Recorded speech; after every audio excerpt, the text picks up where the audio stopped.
جمعہ کے دن اللہ رب العزت نے ہر بندے کے لیے ایک گھڑی رکھی ہے، ایک وقت رکھا ہے، ایک لمحہ رکھا ہے۔ اس گھڑی اس لمحے میں وہ جو دعا مانگتا ہے رب قبول فرما لاتا ہے۔ اور جمعہ کی سعادت یہ کہ مجھ سے قبل آپ نے نعتیں سماعت فرمائیں، جمعہ کے حوالے سے میرے آقا صلی اللہ علیہ وآلہ وسلم نے فرمایا روز جمعہ پڑھا جانے والا درود میں مصطفیٰ خود سنتا ہوں اور خود جواب عطا فرماتا ہوں۔ ویسے تو لاکھوں کروڑوں فرشتے غلامی دیتے ہیں، ڈیوٹی دیتے ہیں، لکھ کے لے جاتے ہیں کہ شمار والے یا رسول اللہ آپ کو سلام کہہ رہے ہیں، آپ پر نعت پڑھ رہے ہیں، مگر جمعے کے دن میرے آقا نے فرمایا محبت سے درود پڑھو، جمعے والا درود میں محمد خود سنتا ہوں اور خود جواب دیتا ہوں۔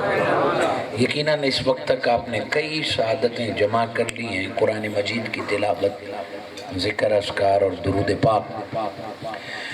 میں نے آپ کے سامنے سورہ البلد کے 2 لفظ تلاوت کیے ہیں،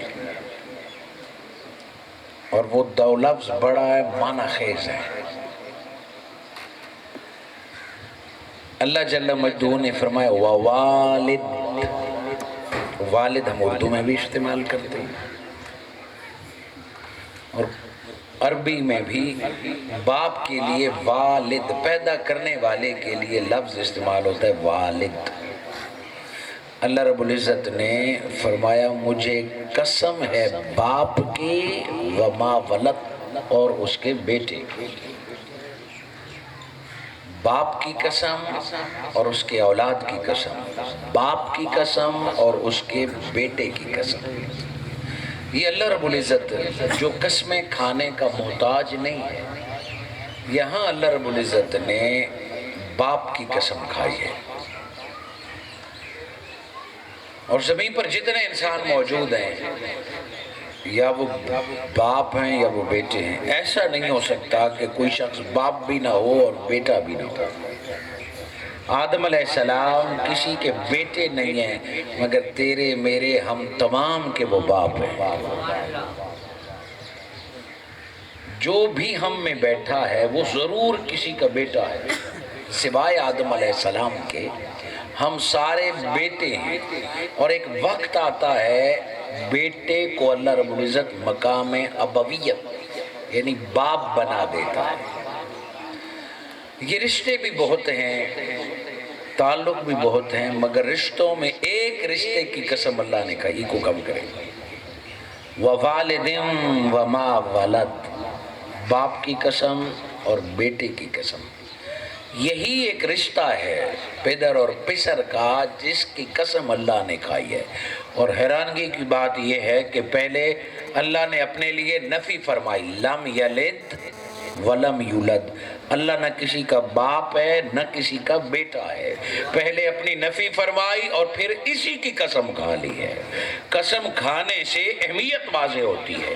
پہلے فرمایا نہ میں کسی کا باپ نہ میں کسی کا بیٹا، نہ اللہ نے کسی کو جنا اور نہ اللہ کسی سے پیدا ہوا۔ سورہ اخلاص میں ان جملوں کی کہنے کی وجہ یہ تھی کہ جہاں زمین پر اور طرح کا شرک تھا، وہاں عیسیٰ علیہ السلام کے بارے میں یہ کلمات آپ کے ماننے والے کہتے تھے کہ عیسیٰ علیہ السلام ابن اللہ، اللہ کے بیٹے ہیں، چونکہ عیسیٰ علیہ السلام روئے زمین پر وہ واحد فرد ہیں جو بغیر باپ کے پیدا ہوئے۔ آدم علیہ السلام زمین پر پیدا نہیں ہوئے، وہ کسی اور جہاں میں بنا کے زمین پر بھیجے گئے ہیں۔ اور جو زمین پر ایک ہی ہستی بغیر باپ کے پیدا ہوئی، حضرت مریم کی شادی نہیں ہوئی، آپ کو کسی مرد نے دیکھا اور چھوا نہیں، بغیر مرد کے اللہ نے ایک خاتون کو بیٹا عطا کیا اور اس بیٹے کا نام عیسیٰ ابن مریم۔ جب بغیر باپ کے بیٹا پیدا ہو گیا، جب بغیر شوہر کے بیوی نے بچہ جنا، بغیر شوہر نے عورت نے بچہ جنا، تو شیطان مردود نے انسانی کمزوری سے فائدہ اٹھاتے ہوئے ذہن میں یہ غلط فہمی ڈال دی کہ بغیر باپ کے بندہ کیسے پیدا ہو سکتا ہے؟ تو بتا کون ہے باپ؟ کوئی بھی باپ نہیں تھا کا ایسا نہیں ہے کہ باپ نہیں ہے. مردوں میں اگر کوئی باپ نہیں ہے تو ضرور عیسیٰ علیہ السلام اللہ کا بیٹا ہے. اور اس شرک میں مبتلا کر دیا انسان کو کہ عیسیٰ علیہ السلام اللہ کے بیٹے ہیں. عیسیٰ علیہ السلام نے خود اعلان فرمایا انی عبداللہ، میں ابن اللہ نہیں ہوں، میں عبداللہ اللہ کا بیٹا ہوں، اللہ کا رسول ہوں، اور میں عیسیٰ کا بیٹا ہوں، میں مریم کا بیٹا عیسیٰ ہوں. عیسیٰ علیہ السلام نے اپنی بشریت، اپنی عبدیت اور اپنی ابنیت تینوں کا اعلان خود فرمایا ہے. اس کے باوجود عیسیٰ علیہ السلام کے آسمانوں پر زندہ اٹھ جانے کے بعد اس عقیدے نے زور پکڑا، اور آج اچھے خاصے پڑھے لکھے دنیا کے ڈگری ہولڈرز بھی عیسیٰ علیہ السلام کو اللہ کا بیٹا کہتے ہیں اور عیسیٰ علیہ السلام کو اللہ کا بیٹا مانتے ہیں. حتیٰ کہ اللہ کے بیٹا ہونے کی وجہ سے عیسیٰ علیہ السلام کو خدا کہتے ہیں. اسی لیے اسلام کے بنیادی عقیدے توحید میں خالق کائنات نے لکھ دیا لم یلد ولم یولد. جہاں لوگوں کو ایک ہونا سمجھانا ہے وہاں یہ بات ضرور سمجھائیں کہ نہ اللہ کا کوئی بیٹا ہے اور نہ ہی اللہ کا کوئی باپ ہے. اس کے باوجود اللہ رب العزت نے فرمایا باپ کی قسم اور بیٹے کی قسم. کیا اللہ رب العزت آپ میں سے ہر کوئی باپ بھی ہے اور ہر کوئی بیٹا بھی ہے. جو آج باپ نہیں، اللہ کرے گا جلد اللہ اسے بھی اولاد عطا فرما دے گا. کیا اللہ رب العزت نے ہر باپ کی قسم کھائی ہے؟ یہاں تو مطلقاً فرمایا باپ کی قسم اور بیٹے کی قسم. کیا اللہ ہر باپ کی قسم کھاتا ہے؟ کچھ باپ کافر ہیں، کچھ باپ مشکر ہیں، کچھ بیٹے گمراہ ہیں، کچھ بیٹے مشرک ہیں، کچھ بیٹے غیر مسلم ہیں. تو اللہ رب العزت نے ہر باپ کی قسم کھائی ہے یا ہر بیٹے کی قسم کھائی ہے؟ اسی سورہ کو پیچھے اس آیت سے 2 آیتیں پیچھے جائیں گے تو اللہ رب العزت نے فرمایا لا اقسمو، میں رب ویسے قسمیں نہیں کھاتا، میں خامخواہ قسمیں نہیں کھاتا. اگر رب قسم اٹھا رہا ہے تو ضرور کوئی راز کی بات ہے، ضرور کوئی خاص بات ہے. پہلے سورہ بلد کا آغاز اسی سے کیا لا اقسمو، میں قسم نہیں کھاؤں گا بہذا البلد، یوں زمین بہت بڑی ہے. اللہ زمین کی قسمیں نہیں کھاتا، اللہ خاک کی قسمیں نہیں کھاتا. وَأَنْتَ حِلٌّ بِهَذَا الْبَلَدِ، میرے مصطفیٰ زمین کے جس ٹکڑے پہ تیرا قدم لگ جائے اس ٹکڑے کی رب قسمیں کھایا کرتا ہے. لا اقسم بهذا البلد، رب نے زمین کو بنایا، رب نے اسے خاک بنایا اور رب زمین یا خاک کی قسمیں نہیں کھاتا. واہ، یہاں تک کہ انتا میرے مصطفیٰ مکہ میں آپ کے قدم لگے تو رب فرماتے ہیں مکہ کی قسم جہاں آپ پیدا ہوئے ہیں. طائف میں آپ کے قدم لگے تو طائف کی قسم جہاں لوگوں نے آپ کو پتھر مارے ہیں. آپ نے ہجرت کی مدینہ میں گئے، مدینہ کی قسم. آپ کا روزہ مدینہ میں بنا. وَأَنْتَ حِلٌّ بِهَذَا الْبَلَدِ، زمین اس قابل نہیں، بے شک اس پر کعبہ ہے، اس پہ آب زمزم ہے. وَأَنْتَ حِلٌّ بِهَذَا الْبَلَدِ، زمین کا جو ٹکڑا میرے مصطفیٰ تیرے قدم کو چوم لیتا ہے رب اس ٹکڑے کی قسمیں کھاتا رہتا ہے. قسم کھانے کی ہمیشہ وجہ ہوگی. اور یہاں اللہ رب العزت نے بنیاد بتا دی کہ رب تب قسم کھاتا ہے جب نسبت محمد مصطفیٰ سے ہو. اس کے بعد فوراً فرمایا وَوَالِدٍ وَمَا وَلَدَ. پہلے فرمایا زمین کی قسم جہاں تیرے قدم لگتے ہیں، اب فرمایا وَوَالِدٍ وَمَا وَلَدَ. ضرور اس باپ اور بیٹے کا تعلق مصطفیٰ سے ہے وگرنہ اللہ قسمیں نہ کھاتا. مفسرین کرام نے اس کی تشریح فرمائی. آپ توجہ کیجیے تاکہ مختصر سے وقت میں اپنی اپنی بات کو سمیٹ سکیں. روئے زمین کا پہلا باپ کون ہے؟ بولیں جس کو پتا ہے. زمین پر پہلا باپ آدم علیہ السلام ہے. اس آیت کا پہلا ترجمہ اور تشریح وَوَالِدٍ